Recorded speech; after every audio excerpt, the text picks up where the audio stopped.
Hello powerful people, it is your lady Blessed Lizzie.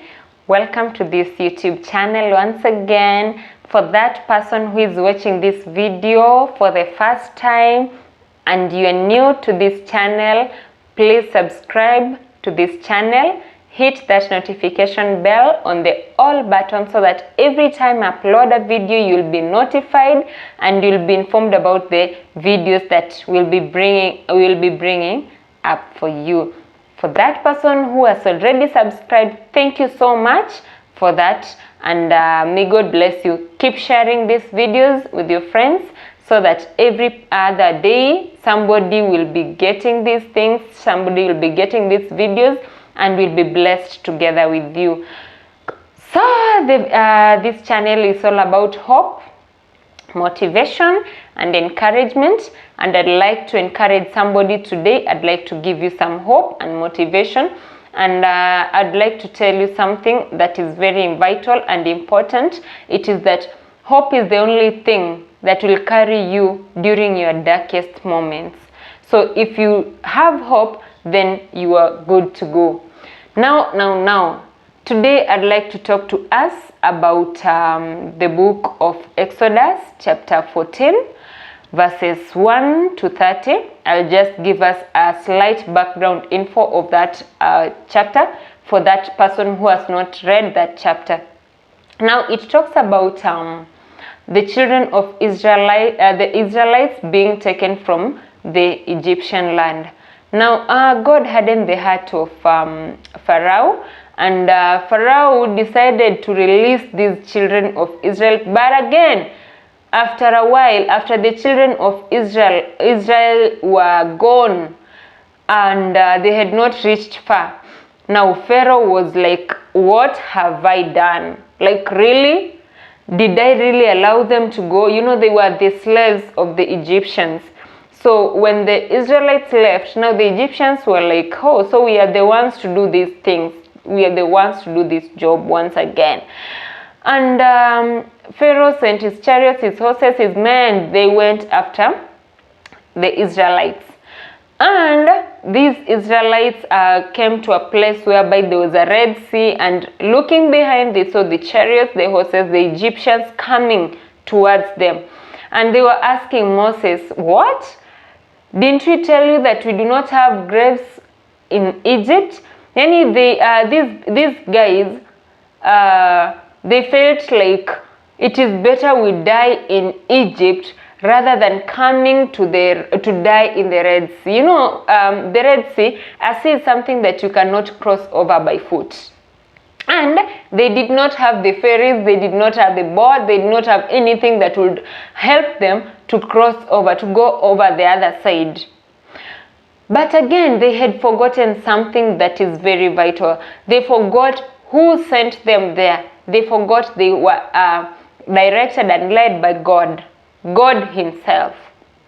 Now, just a brief information about this chapter. I was giving us a brief history. So Moses told them to be still. The Lord will fight for them. He told them, the Egyptians, that these Israelites were seeing today, they will see them no more. And indeed, when you walk through that chapter, you'll get to understand that the Israelites did not see these Egyptians again, because after God did his miracle, he parted the Red Sea, and the sea was like a wall for them. On the right and on the left, there was water, and God made a dry land whereby the Israelites passed comfortably. It was a road. He made a way where there was no way. So always trust in this God. Now, getting to my main point of today, I'd like to talk to somebody who has a Red Sea in their life. What do I mean by a Red Sea? A Red Sea might be a trouble in your marriage. A Red Sea might be trouble in your finances. A Red Sea might be trouble in your health. A Red Sea might be challenges in your securing of a job. A Red Sea might be challenges with your children. A Red Sea might be challenges with your land. A Red Sea might be challenges with so many things. You understand what Red Sea you have right now? I do not understand, and I cannot mention all of them. But the main thing that brought me to this place is to talk to you about your Red Sea, and maybe the enemies that are pursuing you, the chariots that are behind you. You know, you might be having a Red Sea and you're not seeing any other way out. You might be having problems and challenges and you do not see any other way out. You are the particular person, you are the specific person that I would like to talk to today. Now, today I'd like to tell you something, and I have some few points that I would like to talk to you about. The first point is always just trust in God, knowing that He knows what He is doing. You know, God is the one who allowed the king of Egypt, the Pharaoh, to release these Israelites. After he allowed him to release the Israelites, he again hardened the heart of Pharaoh, and he made him look back and call upon his chariots, his men, his horses, and they went after the Israelites. God wanted to show the Egyptians that He is God. He is the Lord. So He knows what He is doing. In that storm that you are in that challenge that you are in, just know that God knows what He is doing. Things might not be making sense. The road might be very muddy. The road might be very sticky. The road might be very challenging. The road might not even make sense for you out there. Just one thing, trust in God.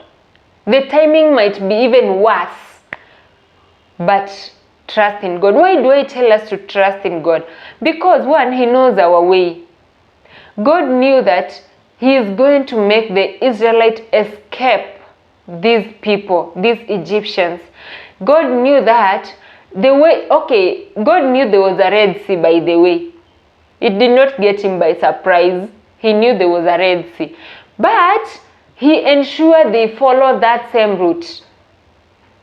Now, another thing, the reason why I'm telling us to trust in God is He knows He sees the bigger picture. He knows our end from the beginning.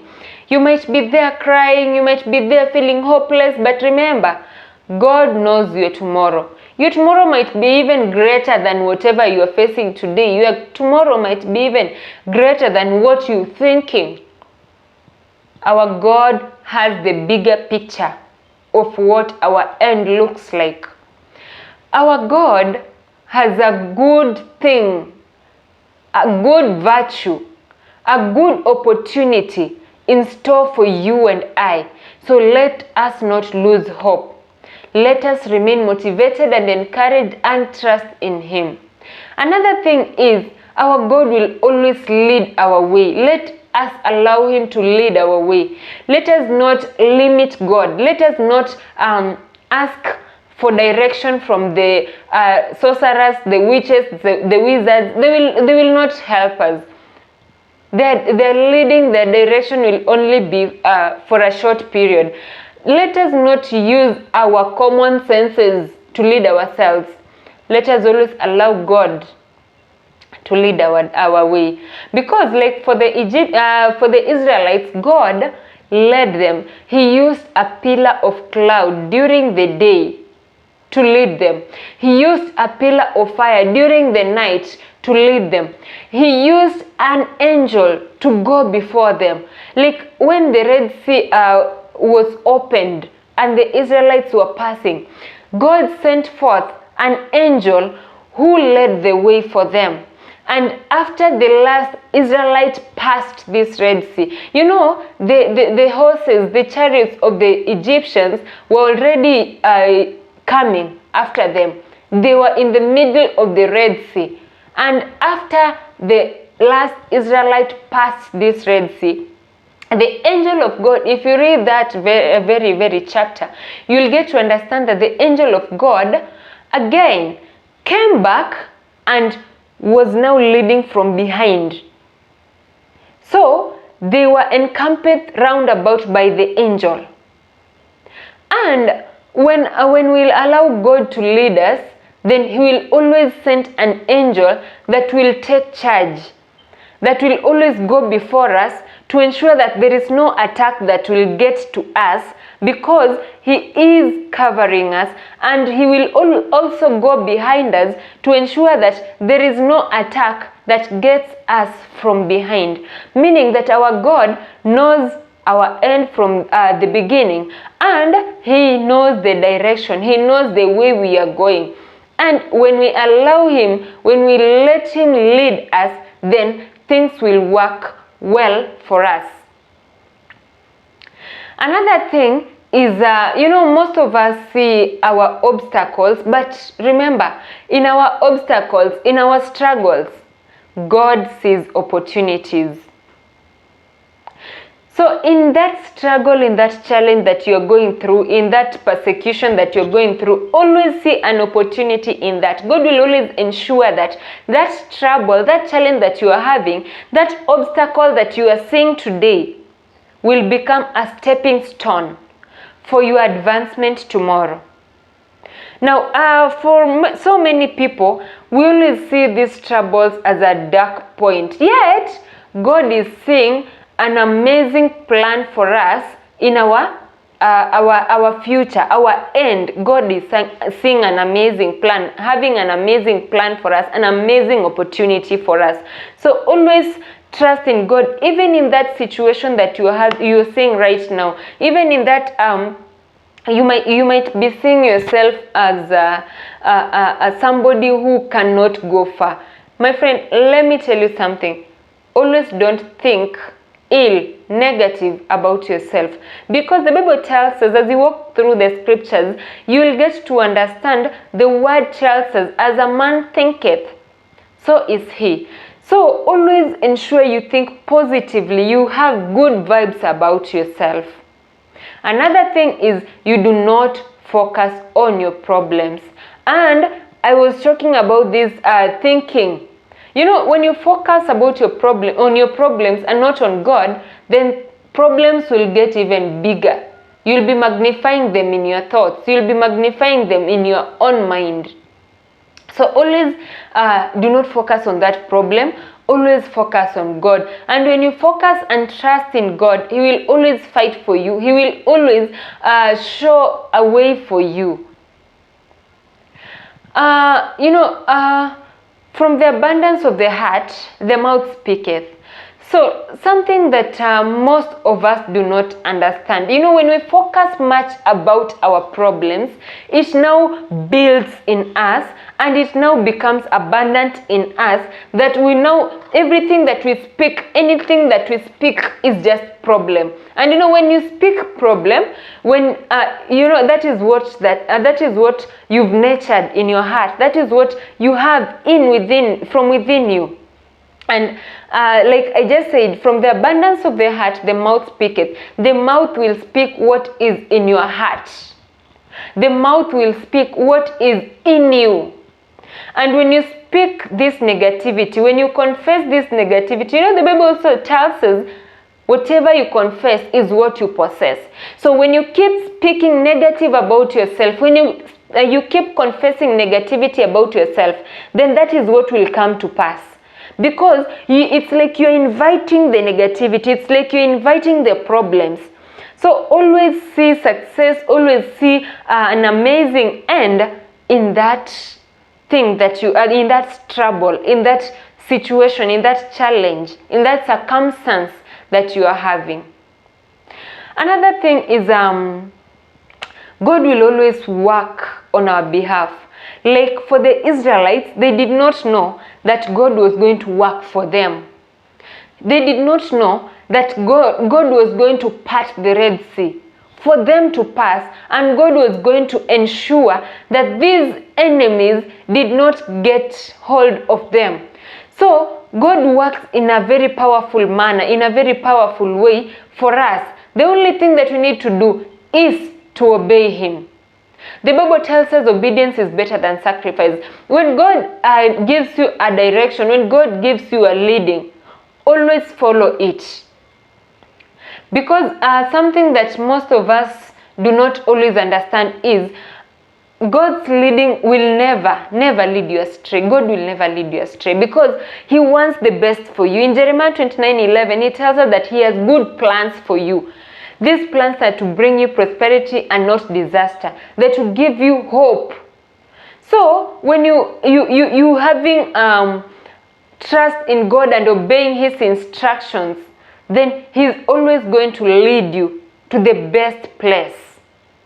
And another thing is God will always stand between you and your enemies. God will always stand between you and your Red Sea. God will always be standing between you and your circumstance. Always notice Him. Always notice that there is a way where there was no way. In that situation you are in right now, there is a way, my brother. In that situation, there is a way, my sister. The only thing you need to focus on is trust in the Most High God. In that challenge, in that situation, in that trouble, in that circumstance, in that oppression, in that suppression, in that obstacle, in that barrenness, in that limitation, always understand that God is between you and your obstacles. God will always fight for you. As I end, I'd like to tell you, always be still. I'd always repeat this. Exodus 14:14. Always be still. And if I may say it from Exodus 13, actually this should be my parting shot. Exodus chapter 14 verse 13. The Egyptians that you see today, the circumstance that you are in today, the situation that you are in today, the challenges that you are in today, you will see it no more. Just be still. Wait on have peace. Wait on God, and He will surely fight for you. Be blessed so much. I'm so privileged to have you here watching, and I would like to tell you to share these videos with your friends, share it with your neighbors, share it with your family, so that people get to be encouraged day and day again. Till next time, be blessed so much. Shalom. I love you, the love of God.